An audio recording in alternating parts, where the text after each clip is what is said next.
Good evening, everybody, and welcome to another edition of Harmonics. Today's guest is legendary.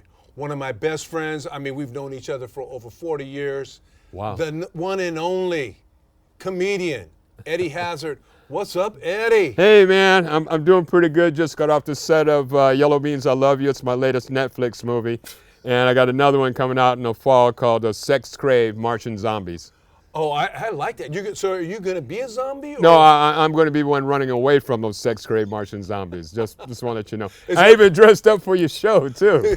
And it's kind of interesting. When you did come in, I said to myself, well, obviously you're an A's fan, right? Hey, yeah, A's fan. Got that hat, G.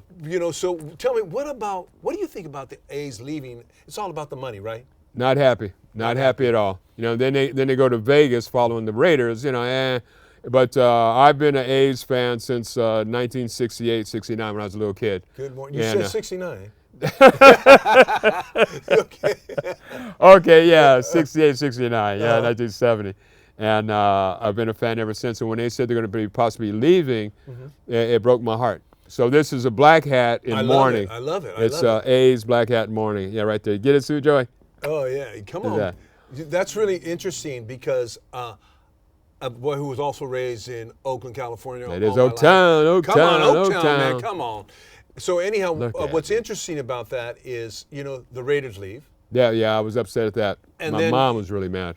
They, the Warriors now, but the Warriors, I tell people, the Warriors were really basically, it first came to San Francisco. That's why. Yeah. So, I mean, I still love the Warriors, always have, even when they were losing. Remember when they were losing? You could have sat anywhere you wanted in the stadium. Could have sat anywhere, close your eyes and just pointed right there. Yeah, they were horrible. I remember, you remember how, man, when you played in Oakland and whoever it was, you seen Bird, you seen Magic, you seen Abdul, you seen Iverson, Jordan, all these great players. Some they were losers, and then all of a sudden, a skinny guy from Davidson. Yeah, Davidson College, yeah. We're in March Madness right now. Yeah. What do you think about the Warriors right now? Because we're going to talk about your comedy, but we're talking about sports now all of a sudden. Well, I'm really happy with them. The way they've been for the last, I guess, about 9 years. 10. It's just, you say 10? 10, I think so. 10, yeah. I'm just happy for them, And then now, since they got this trade, which I really didn't like, when they got rid of Wiggins, for Jimmy Butler, but it looks like it's working out. Looks like it's working. Yeah. You can't beat that. You can't beat that. So I know you're an avid baseball fan too, and sometimes, But I know, are you going to go see the Giants at all? Are you going to bounce? Oh yeah, of course. Okay. Yeah, I'm a Bay Area fan. That's beautiful. I'm a Bay Area fan. What about the 49ers? Niners I like, but they gotta do something. They gotta get it together. Yeah, the Niners, they really got to get it together. They got a quarterback situation. Whatchamacallit wanted to leave. He was asking to go, I was really Debo. Debo Samuels. I couldn't believe he wanted to go. I couldn't believe either. Yeah, but, and. It's going to be an interesting season. So tell me, you're going to be in a movie, you said? Yeah, just finished. Yellow Means I Love You. That's why I'm dressed. I couldn't get to clothes. They didn't tell me I was going to be interviewed today, so I dressed like this. He says, oh, yeah, we're going to put you on camera. And I went, oh, man, come on. Yeah, nothing, this is it. And then another one I'm writing, Sex Crave Martian Zombies. And then we're doing an AI Dracula movie, which I play Dracula in it. So you'll be able to see it on this station and on other stations and stuff like that. I think that's wonderful. And you're going to be Dracula? Yeah, that's what they're telling me. I'm going to be Dracula. I hope that you get somebody that's really beautiful in the future, and because usually, when we watch Dracula, right? I mean, Dracula was like, he was suave. Yeah. He just go right to the neck, Some of those shows and those days, man, were... Look how I'm dressed, oh my God. He keeps on complaining. Well, next time when that I've actually asked him a week ago to come in. But, he came in all in black because he is sad that the A's are gone. And baseball season is starting right now. By the way, so let's go back to Eddie Jr., you. Yes. What was it like for you when you knew that you were going to become a comedian? Well, there's two things. Of course, Richard Pryor was inspiration. Richard Pryor and Jonathan Winters was my inspiration. Those are my two inspirations right there that got me going. And as a comedian, you look at TV and you just kind of go, I know I'm funnier than that person. And that kind of motivated me to get up there and become a comic. And then I got with my brother, we became a comedy team. The toughest thing for a comic is the first time getting on stage and then telling your mother and father that you want to become a comedian. You know, that's the two toughest things you got to do is tell your parents you're going to be a comic. All that college and what, you know. Because I remember when I told my dad, you know, it took me 2 days to tell my dad I was going to be a comic because he'd come home and he'd read the paper, you know, reading the paper. Yeah, what's up? Oh, nothing. You know, and I go walk away and I go, well, I got to tell him one day. So he was sitting down there reading the paper and watching the news. I said, hey, Dad. And he goes, yeah, what's up, son? And he said, I'm going to become a comic. And he looked at me, what? And I said, I'm going to become a comic. And he just started laughing, literally laughed for 5 minutes. My mother's in the kitchen. He goes, what's wrong with your dad? And I said, well, I told him I'm being a comic. She goes, what? And she didn't talk to me all night. Mom didn't talk to me all night. My own mother didn't talk to me all night with that. And that's that's very common. You ask any comic how afraid they were to tell their parents they're going to become a comic after doing so much college and you're at that age. But I wanted to do it because I didn't want to be an old man and go, I wish I had done it and didn't do it. So I did it, and I'm glad I did. And it's so many. It's been a joy, and you're still doing it. Oh, still doing it. So I'm gonna talk about some. I'm gonna throw some names of comedians that I've liked in my life, and you tell me what you think of them. Okay? They suck. What? They suck. I haven't even asked the first one. Red Skeleton. Oh, hilarious. We lived in Japan for about 4.5 years there. I went to school, you know, I was in elementary school. And we lived in a place called Kamakura. Now, Kamakura is where you see the Butsu, the Buddha. The big Buddha. The big Buddha. We'd Is go it down gold? Is it gold? No, it's I guess it's cement, you know, metal, kind of like metal, I want to say bronze or something like that. In those days you could go inside, but you can't go inside anymore. So one day my mother we were just taking a walk one morning, and there was this guy, and my mother goes, oh, like this, you know, and I go, oh, what's Mama tripping about, you know? And all these people were going up talking to this guy. Well, it was Red Skelton. Oh, man. Red Skelton was there in Japan because his son had cancer, so he's taking him all over the world before he died so he could experience everything. And so this one day we just happened to be there. There was Red Skelton, and all these women are coming up, and I remember going up to him and going, hey, because I didn't know who he was. And I remember going, hey, kid, how you doing? I said, I'm all right, and I kept going. He kept trying to get rid of, run from me, because everywhere he went, I'm following Red Skelton, but I didn't know until I got over there. My mother said, oh, yeah, that was Red Skelton. And I go, oh, wow. What a great little story. Yeah. So you remember how he used to close his program? Yeah, I do. God bless, and God bless, yeah. Great guy. Yeah. Red Fox. Oh, hilarious. Red Fox was, he didn't get all the time due because he comes from black comedy back in the 40s and 50s. So when black America knew about him, white America didn't, you know. And he was performing at all the black clubs. And Edie Gourmet and Stephen Edie were his best friends. Steve Lawrence. Steve Lawrence, Lawrence. And they got him into Vegas, so he got up there, did his routine, and bombed. And so they went up to him, what's wrong with you? And he says, well, you know, I can't do my routine here. And he said, hey, just relax, do what you do all the time. And in Second City brought the house down, and from then on it was Red Fox. He got to get on TV and stuff like that because he was blackballed. They wouldn't let him on. Oh, really? Yeah, because they figured that he would do a lot of dirty stuff on TV. But then you look at Sanford and Son, you just go, oh, man, you just loved him. Oh man, you just loved him. You couldn't wait to watch the show. Oh, you couldn't. You know, you wanted to see the show. You wanted to see the show. You wanted to see how it was going. Jackie Gleason. Oh, hilarious. My dad was a Jackie Gleason fan. The Honeymooners. The Honeymooners, and then Jackie Gleason had a show. Right. The Jackie Gleason show, and he used to watch it every week, and he loved Jackie Gleason. You like the movie that he did? Which one? Remember, he was fat. Oh, he was in Bandit, Smokey and the Bandit. Smokey and the Bandit, and he was the sharp for. Minnesota. Minnesota Fats. Yeah, Minnesota. Yeah. He was really good in there. Paul Newman. Paul Newman, Jackie Gleason. Yeah. Great story. The Damian Wayans. They were the new group coming up when my brother and I were starting out in comedy. Their older brother, Keenan, what he was one. He had an afro out to here, man. I mean, Serious? His afro's out there. Did you ever have an afro in your life? Oh, of course. Come on, You yeah. had a fork too? Oh, I had my fork. Yeah, kept it in my back pocket. I could see it with a fork in his head, just like Vince Black, man.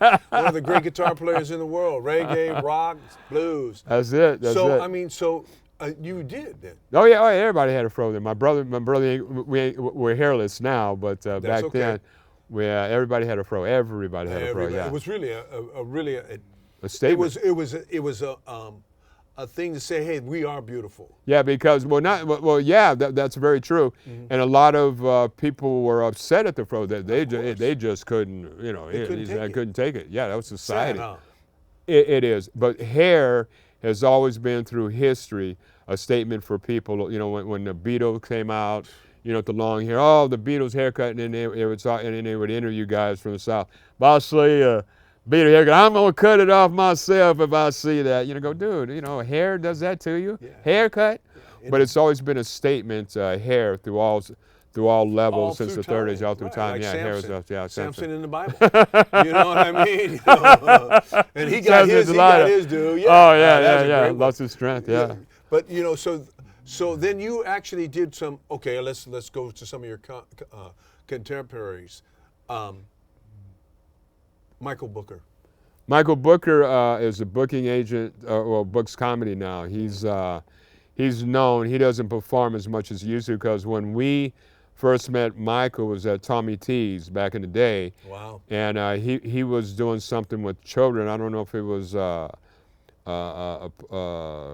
juvenile hall or something like that, but I think it had something to do with juvenile hall. And he was teaching kids, educating them over in San Francisco, and then he came across the Bay here. And when he came over here, that's when we met him at the Tommy T's. Yeah, wow. We were sitting at the bar right there and met him at Tommy T's, and we've known each other ever since. Robin Williams, who you know pretty well. Robin, one night they would have an open mic in Berkeley, a place called Those Salamanders on Shattuck and Dwight Way. Wow, he played there too? Yeah. It was a little hole in the wall club. Your bathroom was bigger than that club. That's how small the club was. And and it was like every other week they would have the open mic. So I told Norman one time, because we all had night jobs. We were in the union, so the lowest man has to work the night shift. So we couldn't get off. And I said, hey man, there's this white dude. He's crazy. He's off the hook. And he said, yeah. So the following week I had to work. Got off at midnight. So Norman went and saw me. He said, yeah, that dude is crazy. So one night the guy who hosted the show hated us and wouldn't let us perform. So when we did perform, he'd only give us like 45 seconds. 45 seconds. 45 seconds or a minute. So we're performing. And this guy jumped up. It was Robin. He had shaggy hair coming out of his chest, like this, out of his shirt. Let him perform. And got the whole crowd. Let him perform. Let him perform. The whole audience jumped up and let him perform.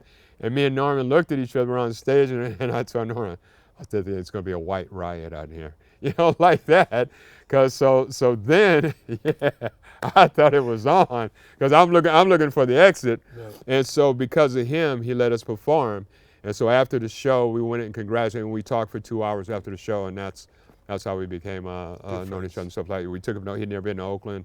Took him to Oakland and stuff like that. Yeah. Oh, really? Yeah, he'd never been to Oakland. Sad the way how things went with Robin, but God bless him. Yeah. Yeah. Is there anybody else that somebody that actually inspired you to be what you were besides Well, Flip Wilson was hilarious. Flip Wilson was another one. Yeah. Flip Wilson was of course Richard Pryor, but Flip had his show. He was so versatile. What made you like Richard Pryor so much? Was he? He's just funny, just hilarious. He could do characters. His characters were off the hook, and he inspired. If you look at black comedians my age or a little younger, each and every one will tell you one comic, and then they'll go Richard Pryor. Richard Pryor, and then Eddie. Murphy. Yeah. Those are the new ones coming up, Eddie Murphy, because a lot of them say that Eddie Murphy really got them on stage like that, Griffin was another one that got him up on stage. And then the Wayans brothers, I'm talking about newer comics. Right. And then one of the best ones, which I really, really like of the young comics, because, check them out coming up, was Dave Chappelle. Dave Chappelle is just hilarious, one of the best new comics coming up. We call them new comics because they're after us, you know. Right. Yeah, the young comics. Do you think that people could still make a livelihood in being a comedy? Because it's like musicians it's a long, winding road, as the Beatles would say. Is it always still? Can you make money, or do you just do it for the love of it? Well, back in the day, you could make a living. I'll tell you how much you could make. Back in Boston, there's a story that there's a bar on every block in Boston. You know, there's clubs on every block. Well, guys would perform on the clubs in their own neighborhood and make money. One comic was telling me one time he was just performing at clubs, and pulled me aside, he made $90,000 to $93,000 a year just doing comedy back then. Wow. 90,000. Can you imagine? So there was so many. Everybody they were having comedies in laundromats, if you can believe that. Oh yeah. Bakeries and stuff like that. And I hear now they've trimmed it down. You can't get the money that you were making because I remember I was middling and I was getting 150 middling, but the openers were getting 350 to 600. So because my goal was I had to make $700 a month. That was when I did comedies, you know. And so these guys were making one night, which took me a whole month to make, you know, back in the day. And I hear they've cut the money down. They don't make as much now, $40 a set, which is just insane. Yeah, I mean, that's insane. That's sad. Yeah, even the openers were getting $65. You know, it was like 50 to 65. The middle would get probably a bill to 150, 200. Then the headliner would get 350 and 350 and up. So there's another friend of yours, Rick Bridgemore. Well, how was he? What was he called? He had a name. The comedian Rick. Oh, the Oakland Outlaw. Yeah. The Oakland, yeah. He was in New York. He was funny too. Well, you know, it's kind of funny because we were in school together. You know, him, D'Allen, and so he saw me at Tommy T's, and when I saw him, I was making fun of him because they all looked like Hell's Angels. They all had the beards, they had biker shirts on like that, you know. Long hair, the whole nine, the whole bit bikers. So I was making fun of them, and they were laughing, then they stopped laughing, and I went, okay, change subject, talk to somebody else. So I get off stage, and the bartender, he goes, hey man, there's some guys in the back want to talk to you. I said, who? He says, those bikers you're making fun of. They're in the back in the bar, they want to talk to me, and I went, uh-oh. So then I'm going, okay, let me grab something, you know, a little bottle in case there's some guy I can hit and run. So I go in the back, and there they are. It's all five of them, all the bikers, you know. They go, hey, your name Eddie Hazzard? And I go, yeah. And he goes, you don't remember me, do you? And I go, no. And he goes, I'm Rick. Birchmore, we're out as school buddies. Man, we hugged and talked for another half hour. It became. And he would hit me up every week. Hey, man, I want to be a comic. I want to be a comic. I want to get on stage. I want to be a comic.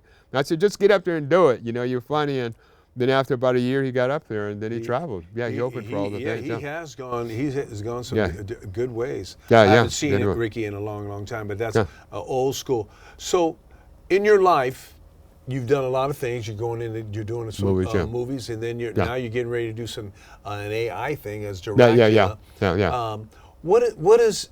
What does Eddie see for his future? Because I know you're battling, battling cancer. Right. So how's that going with you now? It's better than it was. I couldn't even walk. Yeah, I could even lift my arms up. Now I can lift my arms up. It's getting better.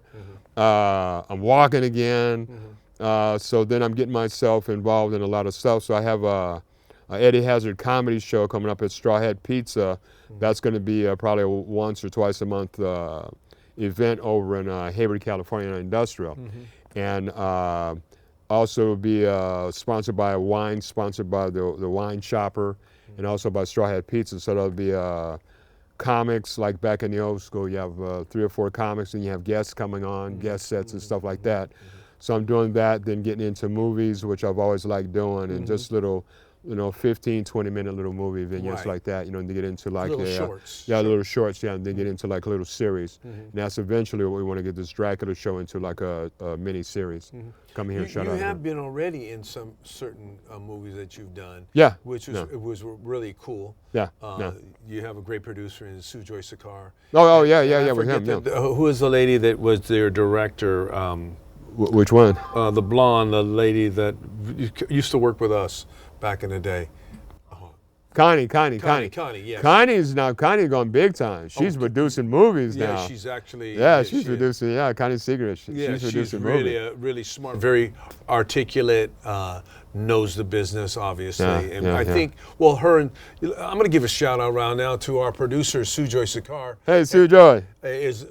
He has an Emmy also, and Sujoy, Emmy. Yeah, he got an Emmy, and what I find it's really nice to have a guy who's my producer also, who is my producer since the very beginning of Harmonics, along with Gary Carter, that he should be more recognized as an Emmy. And hey, man, Sujoy, he's doing the cameras with us right now. Yeah. You're one of the best, my brother. You're totally one of the best. You got us all going. I just want to hit that. Yeah. Matter of fact, he got me. He's one of the reasons I'm back into getting into videos and movies. If it wasn't for him, I'd just be golfing, kicking rocks down the road. Mm-hmm. And I owe it all to him. If it wasn't for him, I wouldn't be here talking to you, doing the AI Dracula series that I would really like to get into, performing again. Matter of fact, I'm playing piano again and singing. I haven't done that in years, playing the piano and singing. Come on. That's good. Yeah, I'm writing songs again, That's good. Well, see, it's the creativity that you have, and if you're and that's healthy. Yes, it is. Yes, it is. I mean, I'm not saying that we all know that there is some artists that go too far with either booze, drugs, or whatever. Yeah. We've all crossed that path. Oh, yeah. But the thing here is, like, now you are seeing a light of you lighting up and becoming multi-talented. Yeah, playing the piano again. I haven't played the piano in I can't tell when. And look how I'm dressed on TV. What an embarrassment, man! Come on, Gregory. Look at me. Hey, can I say something about Eddie Hazzard? Does dress really matter? Yeah. See, for him it does. And I told him beforehand, please. This is like a comedy skit now. I told him for 2 weeks we're going to be doing this with Sujoy, our producer. I think it's great. Him and I could exchange right now, and do this. But the bottom line is the guy looks good, right? Got his hat on. Look at that man. He looks a little bit shy. Oh, but, my goodness, I look terrible. You got to realize next time you come on, just come on with the bathing suit, man, because we don't give a shit. I come off the set. Look how I look coming off the set. My when goodness. You come off the set, hey, you know what? You got to realize one thing. Did you ever see that movie? What was the movie? Look at this. I know, man. Look, I mean, you don't look like the Godfather anymore. Not anymore. Oh man, it's terrible. I should wear my suit. You look like you just got here. I did just get here. He looks like he's just got here. But Eddie, man, you know what? It is your life and what you're fighting and what you're doing. You always have that smile on your face. Hey, you got to. What else you gonna do? Your clothes are a little bit. Look at this, man. But the bottom line here, hey, you know what? You have friends that love you. No, hey, man, I love them back. And you have all this energy. Really, it's really amazing. And I wanted to thank you too. I was one of the judges. Appreciate you. Oh yeah. And I want to tell people this. When is your next show there? Well, that'll be the comedy show on April 26th, and it's the last Friday of April of this year. Okay, April 26th is going to be, Eddie's going to be on. Eddie Hazzard Comedy Hour. Eddie Hazzard Comedy Hour. You could have said that too with me. And, but I mean, really, in all actuality, it's really good, and there's some really good talent out there. Oh, yeah. You should be surprised. He had a young lady that sang jazz. Oh, my goodness. Then he had a little girl that, played the guitar. Played the guitar. Yeah, oh, the one that sang the Jackson 5 songs. Yeah. She was outstanding. And you see this talent. The pizzas are absolutely amazing. The food is great. The vibe is great. Oh, man. The wine is excellent. The vibe is just really, really nice. Well, you want people to come. You don't want them to stop coming. Right. That's why you want to have a good vibe. Come. Yeah. So you want to give that up a little more hit, or are you good enough on that? April 26th of this year, Eddie Hazzard Comedy Hour. We'll have some guest sets come in. Come on down for the pizza. Wine is going to be fantastic. I think there's like 20 plus different beers on tap. If they don't have it, they'll get the beer for you. But the wine shopper and pizza that are going to be sponsoring the show. And right there. your priority, the manager of the Oh, Sonia Money. Yeah, Sonia. Sonia is absolutely a beautiful woman, absolutely beautiful, kind, sweet, and beautiful. To be in a like the straw hat, absolutely clean, meticulous. Yeah, the food is great. It comes hot. Oh, the wine is great. The vibe is great. The people are great. There's only one thing. Sports you got to bar. dress better. Eddie got to dress better. You know, this is going to be his show. He's the star of it. He's the MC, so I'm asking him at this moment, please, Ed, dress nice. I come off a movie set. I come off a movie set. He just came off a movie set. You know, he thinks he's working with Marlon Brando on the waterfront. You know, so I said, hey, you look good. He goes, I forgot to bring my clothes. I said, hey, you ain't in New York no more. You're off the set. You look okay. He's still Eddie Hazzard. We still love him. So I got a Marlon Brando story. He's going to tell me a Marlon Brando. Tell me. So I worked for a car company one time, and Marlon Brando's son was director-producer of a little indie movie, you know, a little independent movie. Right. So they used a station wagon, and they kept blowing the tire, blowing the tire. So word got down, whatever, Marlon don't get another car, and he don't get another tire because he's already blown 4 tires. And they left me as the bad guy. Whoever calls from that studio company, you're going to be the one telling them. So they said they're going to be calling about like 3:20 or something. So at 3 o'clock, you don't leave this phone. That's what they told me. So they put me in the office, and I'm the one supposed to get on the phone. So about 3:15, the phone rings, and I go, hello. And he said, we're so-and-so with that. And he goes, we'd like to rent another car and get a tire. So, I go, hey, I'm just a spokesperson, and we can't give you another car. I can't give you another tire. And so then I pause, and then the entertainer at comedy comes on and I go, hey, is Marlon Brando down there? And they go, yes, he is. And so he's on the set and they're filming and go, yes, he is. And I said, tell him Eddie Hazzard said hi. Anytime you see Eddie Hazzard, tell him come on down, Marlon Brando. And there's a pause. And I go, you just blanked up. Like that to myself. And I said, really? Because me and my brother are pretty funny. So if you see the Hazzard brothers just come up, and he goes, okay, thank you, but we can't give you the car. He said, thank you. And they hung the phone. It was Marlon Brando. It was Brando on the phone, though. Brando on the phone. Marlon Brando. And I just went. Marlon Brando, I'm just finished reading a book about Marlon Brando. Yeah. You talk about Brando and all of that. Remember when Bobby Hutton of the Black Panthers got killed? Yeah. Well, he was in that. He was in that. He was actually at the funeral. Yeah. Which I respect very much so. And yeah, that's a beautiful thing. So as I'm going to close this great episode with Eddie, because Eddie's really, he has a lot of joy in his life, but he's really not just that. He's very intelligent. Oh, I can count to 6. Come on. He's very intelligent. He makes you laugh, man. Sometimes he just makes you laugh. I know that, I'm getting the sense that he must have some oregano on him right now.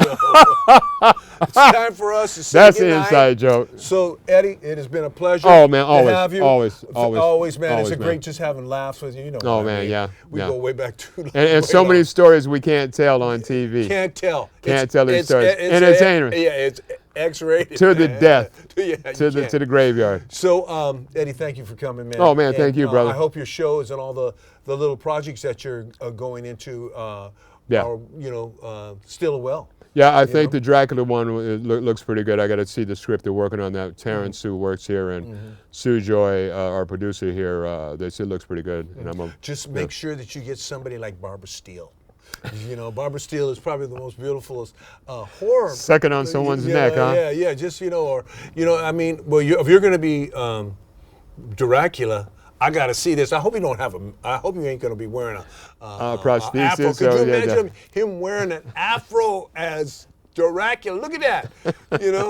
But anyhow, hey, Eddie, thank you so much. Oh, man, appreciate it. I'd like to thank all of the people who have continued. This is our 153rd video show. And we've been going on for 16 years. We have many other people coming. We're going to have some very great musicians and different people that will be coming on. We might even have a politician here and there. But God bless you all. Peace and love. And Eddie?